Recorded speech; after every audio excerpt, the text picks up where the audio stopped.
This is one of the most enraging things that I have ever read in my life. Oh man, I was so mad.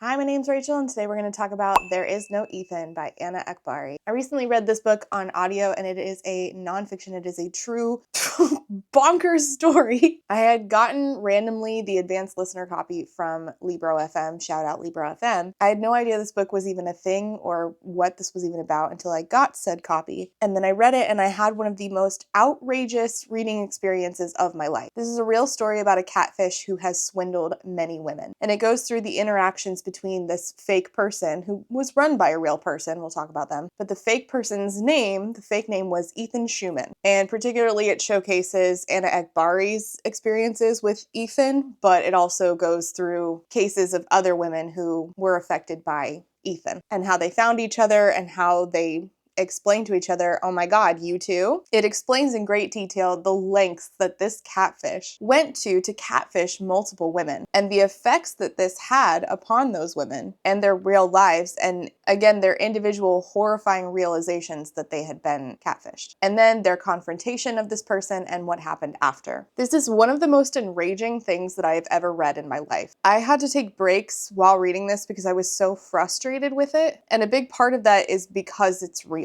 Because it's a true story. It's recounting to you these things that really happened. And I didn't want this to be true. And while I was reading it, I was like, no, this is so frustrating that this is true. But it is fascinating because it is a true and awful story. I'm not sure that I would have read this at all if it had been fiction. It's one of the most unique things I've ever read because it is a true story. Learning to write nonfiction this effectively and still have you just as engrossed as if it were fiction is a skill. One that you can learn with the help of today's sponsor, which is Skillshare. Skillshare has this great writing class that I took called Creative Nonfiction. Write Truth with Style, and this was created by Susan Orlean, who is a staff writer for The New Yorker. Susan explains that when you're writing a creative nonfiction piece, writing well is writing well no matter what. Your audience has to be engaged with your story, the same way that they are with fiction. And in fact, it helps when your audience, while reading, it stops to ask themselves, oh my God, is this really real? Did this all really happen? Which is what happened to me with today's book. There's that saying, truth is often stranger than fiction. And the skill of getting your audience to feel that way comes down to learning to write well and write evocatively. Susan says that writing creative nonfiction can be a great primer for writing fiction because you're working with the truth, but with certain techniques, you can really create something that is elegant and has this incredible effect on your audience. The key, though, isn't just delivering factual information like a news report. What made this book that we're going to talk about today so effective is that this wasn't like a journalist conveying to me that a thing that happened.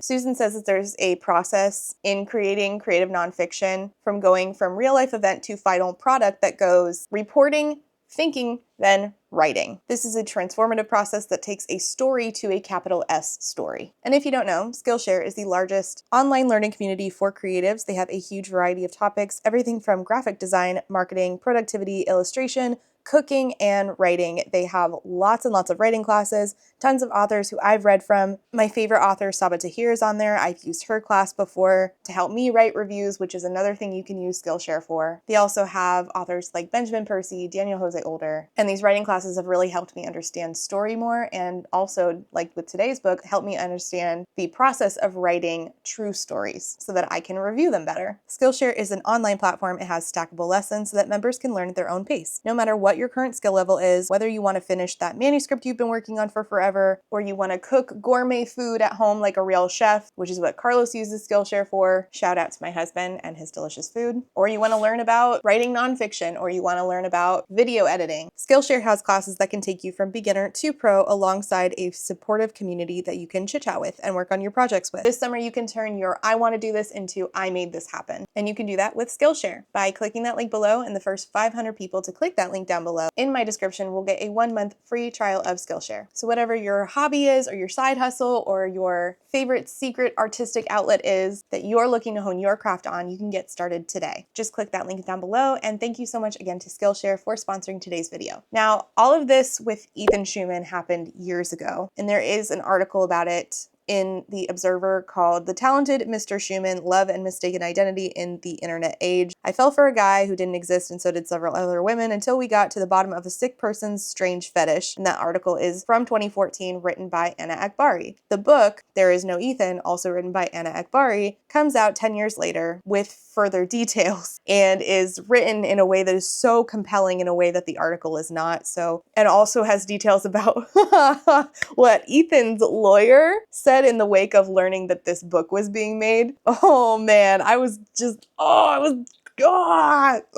so mad. So you can read the article if you want, but I recommend doing the book instead because it again has transformed this from news story into this in-depth take of psychological torture. It felt like a thriller. It had a really physical impact on me reading this. I was listening to it while I was driving and I'm gripping the steering wheel like, why? I'm so mad.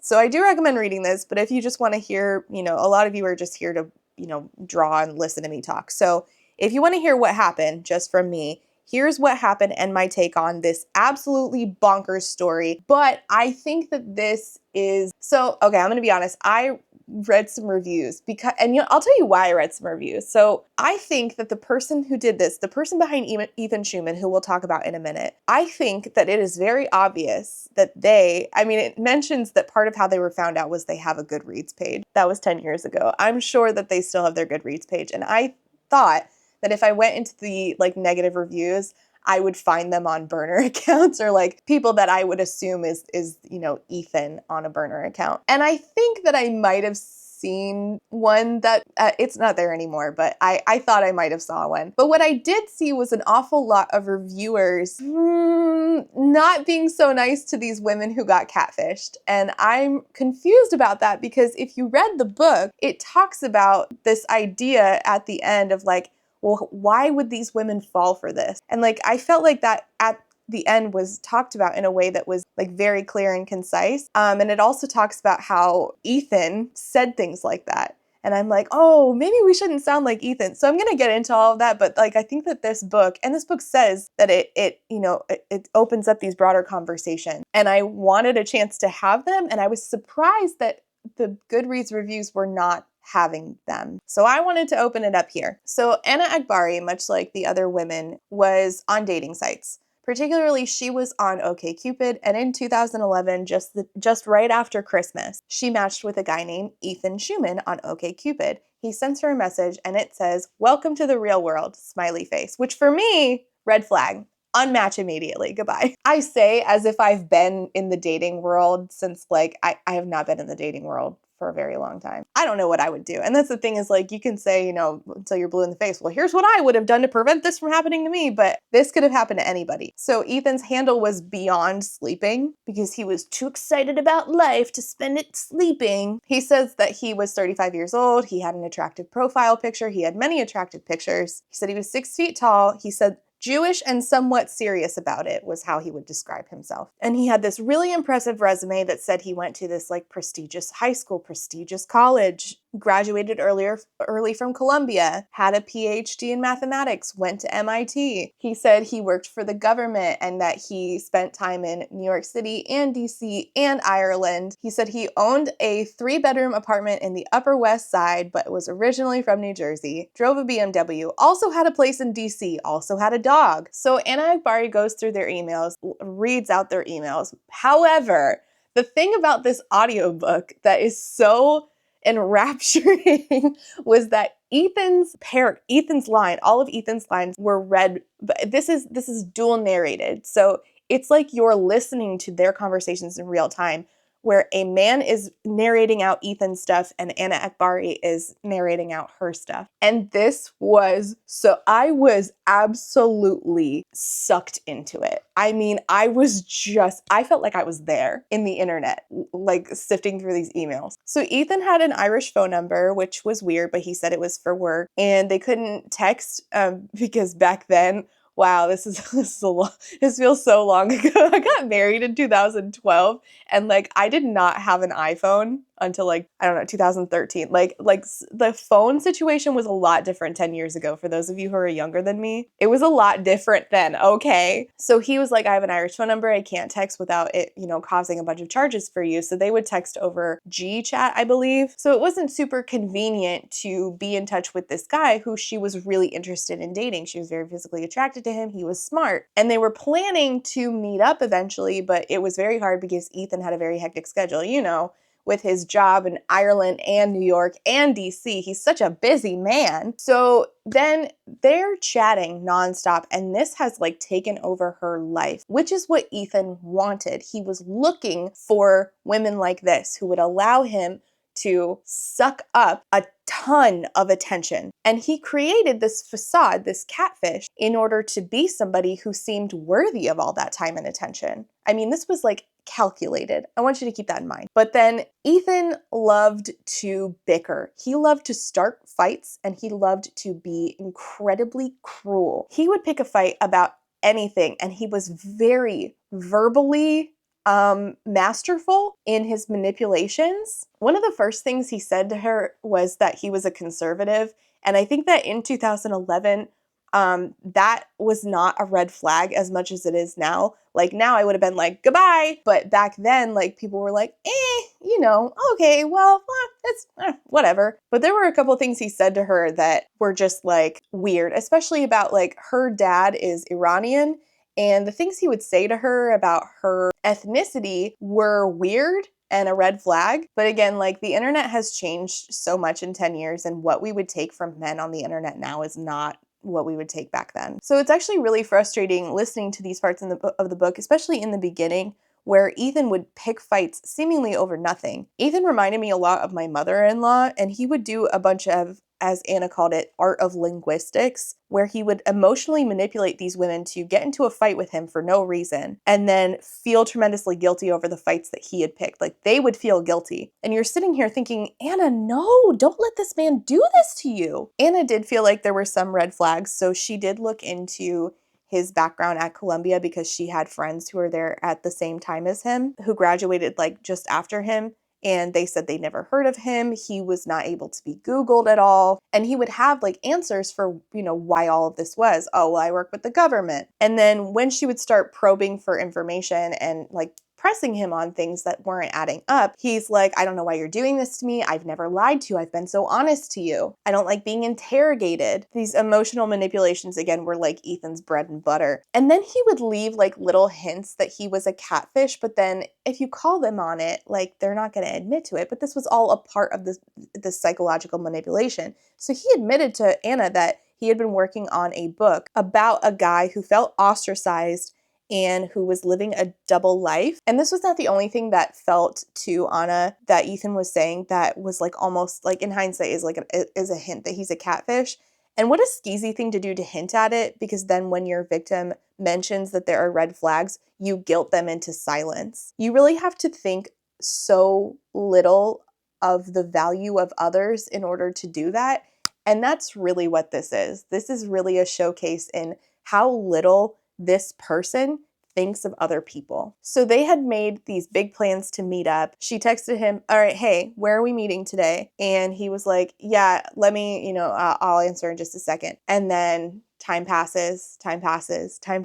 She calls, she leaves voicemails. She never hears from him, and they don't meet up. He had also been hinting that he was having trouble with something physically, something in his throat. There was some issues swallowing, he said. He said he was having tests done. He would like make jokes about it, but then take it really seriously. So then he doesn't meet up with her, and then he tells her, well, I have cancer, and I'll need surgery, and I'll need chemotherapy. And he knew from their talks over these last 2 weeks that they had been talking nonstop that she had lost a grandfather to cancer not all that long before this. And it was emotionally devastating for her. And he knew that she would feel guilty and feel more inclined to act the way that he wanted her to act. This is so many levels of fucked up. He told her he didn't want to meet when my surgery is upcoming. He was really obsessed with the idea of how he was perceived, especially in regards to his masculinity, which, knowing who he is now, is very odd to me. I don't really understand that. She was still super suspicious. She called NYU Medical Center to ask if he had been admitted. They make another plan to meet. He doesn't show up. And then March rolls around, and this is when he's supposed to start chemotherapy. And she feels devastated because she felt so emotionally connected to this man,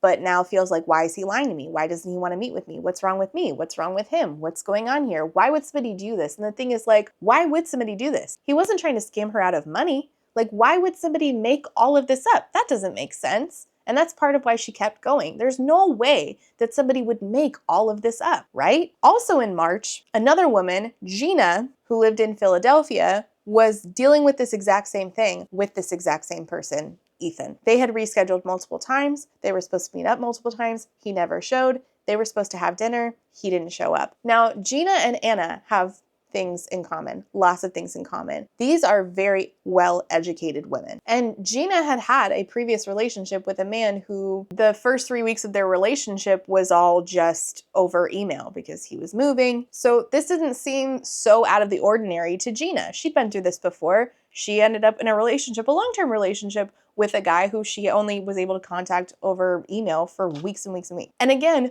who would do this? Who would go out of their way to create this fake persona for no reason, for no monetary gain, for no gain seemingly on their end? Who would do this just to hurt other people? Who would do that? You think that that's like impossible because these women didn't get scammed out of their money other than the money that they spent if they wanted to text Ethan, but he never asked for anything. So what did he get out of it? And again, Ethan is very psychologically manipulative and hurtful towards these women. And what's interesting is that at least 3 of them got used against each other. So he told Gina that Anna Akbari was a sex sociologist and that she was like so wild in bed, using this to hurt Gina. And to Anna, he would constantly pit his ex-fiance, also named Anna, British Anna as the book calls her, against her, making British Anna seem out to be nicer, more nurturing, more willing to help him out through his cancer diagnosis. Gina told him, I, was engaged before and the guy treated me so poorly and lied to me constantly. And Ethan was like, I would never lie to you. I mean, he used these like very particular details about real people to hurt these women. And again, for what gain? But I mean, Ethan does what Ethan does. He makes fake reservations. He says he's somewhere, and when you call there, he's not there. So he said he made a reservation to come visit Gina at a hotel. She calls the hotel, and they have no reservation for an Ethan Schumann. And what's weird is, like, reading the book, I kept hoping that he would show up. Like, I kept and that doesn't make any sense, but I kept thinking, no, he'll show up. He'll show up there because it just doesn't make any sense why somebody would do this. But he would always have an answer. Oh, I canceled it because I'm looking at a different hotel with a better pricing somewhere else. And in fact, he would actually send apology roses. So he was spending money on these women. And then there's also, again, British Anna. So British Anna, again, this is the same. Ethan looks for a very particular kind of individual. He's looking for somebody who is smart and sophisticated. And I think that the reason that, and knowing who Ethan is now, I think he's looking for a very particular kind of women who are very smart so that he can do these things to them and make them feel stupid, which again, why would somebody waste their time doing this? I don't know. He must have gotten something out of it because he did it for a decade. He wrote love letters to Anna, like handwritten, delivering. He was having love letters delivered to her home. They made plans to meet. Again, he said that he had confirmed everything and he never showed up. And he would play these women against each other. He would use things that these women had said in conversations with him in his attacks on the woman he was talking to at the time. And there was always like little things that were they were too true to be, well then, if that's true, then how is it possible that this is not a real person? Like, for instance, he had an ex-wife and a sister in communication with these women. And for British Anna in particular,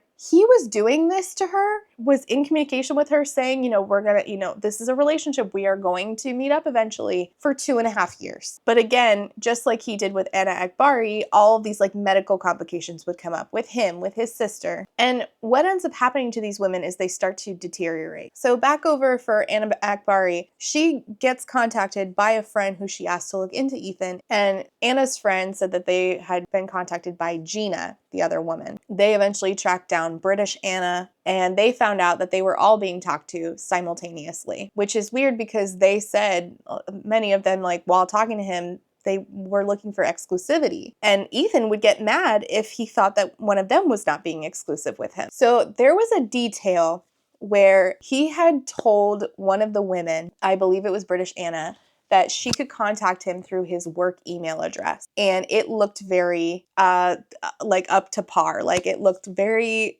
official, except that when she looked at the website for his work, the work website was registered to Emily Slutsky. So of course she's asking, who's Emily Slutsky? He told British Anna that Emily Slutsky was an old MIT roommate of his. Emily Slutsky at the time was a almost 30-year-old woman from New Jersey who was a medical student in Ireland. She was a brilliant, award-winning future doctor who was proficient in writing and science. And this is who they were convinced was behind Ethan Schumann. So Gina called Emily's parents, and the parents said, well, Emily doesn't live here. She's in med school in Ireland. Here's her phone number. And it's the Irish phone number. So they confront Emily, and she confesses that she has been doing this for 10 years. The photos of the attractive man that had won all of these women over were of an old classmate of Emily's. They told her, you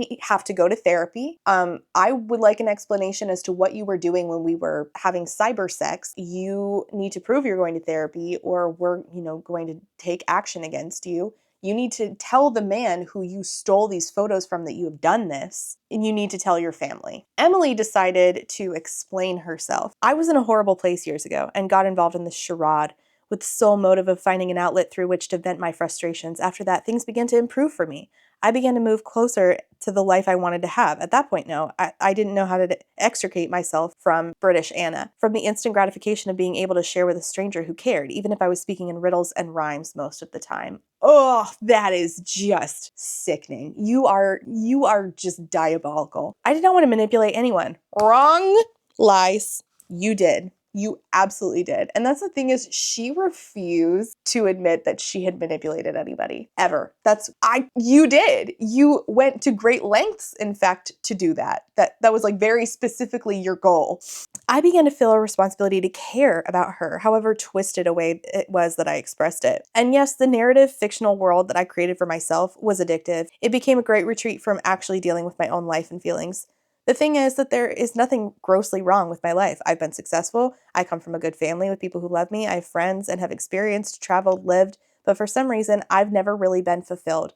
Always unsatisfied with my reality, hoping to find a reality that somehow feels more vibrant and passionate to me. The realities of everyday life somehow depress me.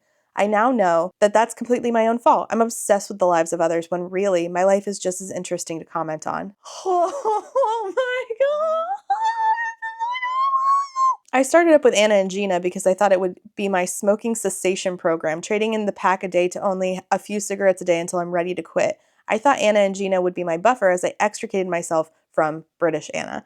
That obviously didn't work. Through no one's fault but my own, an addict who relapsed on several occasions. You have to understand that I disconnected from reality while I was talking to you three. It was playing out a movie for me. Ethan Schumann was present, but I was only in the audience during the performance. In convoluted ways that could take a book or two to explore, I was handling my own personal issues via the vehicle of Ethan Schumann. There will be no relapse because I'm done with this. They told her sister, and they reported it to her Irish medical school. And what happened? Nothing. Literally nothing happened. This woman never faced any consequences. 2 years later, Anna mentions this, and she gets reached out to by Emily's most recent victim. Emily's most recent victim, again, was a very smart woman who he met on OkCupid. And then Emily harassed this new victim for 2 years. So the guy who she used pictures from had to delete his social medias. And what's really interesting is that in the book, Anna talks about actually meeting this guy and going on a date with him, and how psychologically that really fucked with her,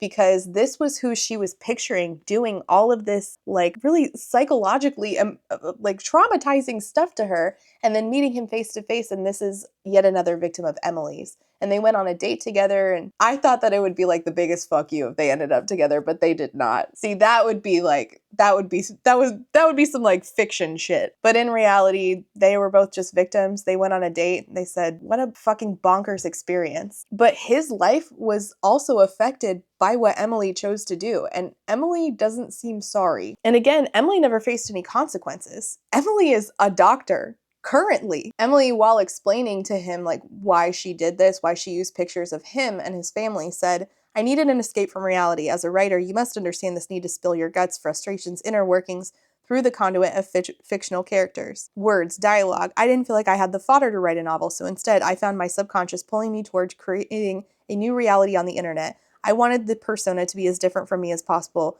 so as to not cross over into my reality in the slightest. These were two disparate worlds that I in no way wanted to intertwine. Posing as a fake woman served me no purpose because I already experienced the world as a woman. I needed something entirely different. Initially, I found random photos on the other internet, but eventually women became more dubious, started requesting a greater number of photos. I was not able to produce that. You became the face for this new false identity I created. I think that part of it is that Emily is a medical professional and people don't think that medical professionals would do stuff like this. We are extra horrified when we find out that a medical professional who we are incredibly vulnerable with would do something that is preying upon our already existing vulnerabilities. Like in the book, it says that Emily's degrees and accomplishments shield her from these suspicions. It couldn't really be that bad, right? The book said.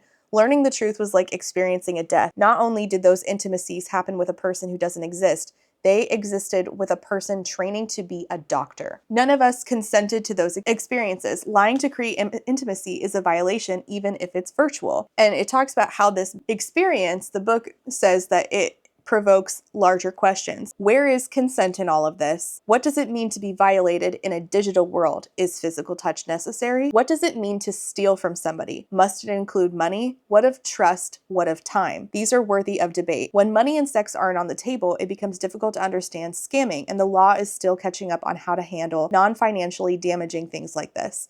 And shouldn't we hold doctors to higher standards? And I thought that that was a really thought-provoking moment. The end of this book, I felt like really succinctly talks about these things. It got a little winded, which is why I gave it a 4.5 instead of a 5. It got a little winded. And I think that if you're not ready to hear emails read aloud to you, you're probably going to have a bad time experiencing this audiobook. But I do think it's worth experiencing because there's something that really fucks with your head about Ethan's lines being read to you by a man only for that man to sort of disappear because he never existed at all. Emotional blackmail is especially insidious. Her self-defense is, we all could have just walked away at any moment. Any abuse victim knows that's not possible. She had the power to walk away. And I think that when I saw those reviews, I was very surprised about how many people were like, I just don't understand how all these educated women could fall for it. But it talks about that at the end of the book. This wasn't an isolated incident. There was a strategy, a playbook. The victims were all similar. Emily brokered in connection, used language as her weapon of choice, the thing many women need, emotional connection. This was a calculated, slow-burning game. Every master predator knows their prey's weak spots. Getting inside our heads wasn't difficult. She already lived there. While I did initially wonder, how could this happen to me? Ultimately, it was instructive. The rewards of calculated vulnerability are worth it. And I thought it was really important that Anna Ekbari noted, we are one swipe away from it happening to us. It could happen to you if there was a predator looking for somebody just like you. They would fine-tune their strategy in order to get exactly who you are, no matter how smart you are. As this book was going to print, the book says at the end, Emily's lawyer sent a letter stating that the events were in the past. Are they? And the publication of this book would carry a very real human cost. Apparently, she thinks her human cost matters, not ours. So it asks the question, what did Emily get out of it? What did she want ultimately? And you sort of have to extrapolate that from the answers that she gave them. But Anna's answer is power, influence, and the exhilarating thrill of getting away with it, which I think is true. I think she wanted to have power over these women and bring them down a peg and feel the thrill of putting smart women, other smart women in their place and feeling like the smartest woman in the room. But I don't understand the masculinity bits. If you have read the book and you hear Ethan talk about masculinity and being a man, I would really like somebody to unpack that for me and explain what was Emily's obsession with Ethan's masculinity. So I'd like to push back on the idea of like, how could these intelligent women believe this catfish? It's ridiculous. How stupid. I think it's important to keep in mind that if we believe everything that this book said is true, like let's take everything here, for fact. Number one, Emily, the perpetrator, said that too. The person who did this to these women said, while arguing with her many victims, that it was basically their fault, that she let them, or they allowed her to do this to them. And she said, this was happening to me once. I was getting bailed on by a guy and I just stopped talking to him. She belittled her own victims by saying, nobody would ever be able to do this to me, essentially. It was in the book.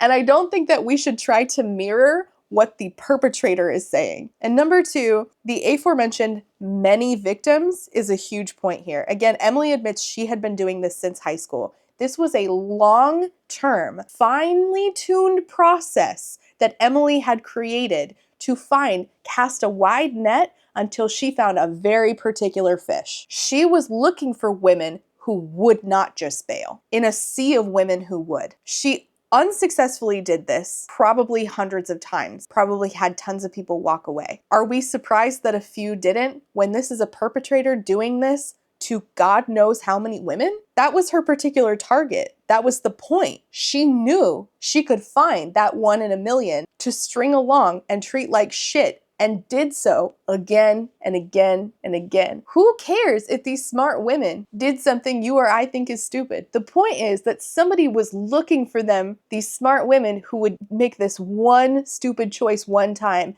and this other smart woman set up this extravagant trap to get those particular women. And what's unfortunate is it could still happen to you if the right perpetrator knew how to make a trap that would reel just you in. So I think that we do have to have those conversations that the book talked about. Where is consent in all of this? What does it mean to be violated in a digital world? What does it mean to steal from someone? Even if somebody doesn't take things like money or sex from you, you can still be scammed. And the law is not going to protect you. Maybe we should stop focusing on how could you have been so stupid, and maybe we should try to find ways to protect each other. Because again, Emily never faced any kind of accountability. So how are we making situations safer so that the Emilys of the world cannot do this to our peers? Who cares if our peers are making a stupid choice? I hope that the day I make a stupid choice or you make a stupid choice, that your community is there for you. I hope the day that a perpetrator of psychological trauma doesn't get centered in the conversation over the person